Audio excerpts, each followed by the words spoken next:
El que fem aquesta activitat és ensenyar als nens volums, els volums de l'objectes ficant boletes dins.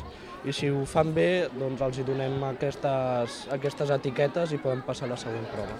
Els alumnes de tercer de secundària són els que han organitzat la gimcana per als estudiants de tercer de primària. Es tracta de l'acte central de la Setmana de la Geometria de les Escoles Públiques d'Horta-Guinardó. La idea una mica és veure com es treballa, canviar metodologies, innovar, compartir entre els propis centres i una mica fer veure que l'Escola Pública Horta-Guinardó realment és una escola positiva, és una escola alegre. Els més petits havien de resoldre diferents situacions que els presentaven els grans. Per exemple, aquesta en què havien de construir una ciutat utilitzant els volums proposats i respectant una sèrie de normes. Aprenen una mica els volums i també a comptar i tot això.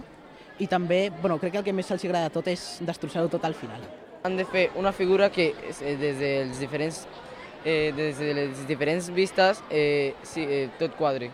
Més de 1.200 alumnes, entre participants i organitzadors, s'han aplegat al pavelló de la Vall d'Hebron. Aquesta és la principal de les activitats que es duran a terme durant tota la setmana en 45 centres d'educació públics d'Horta-Guinardó.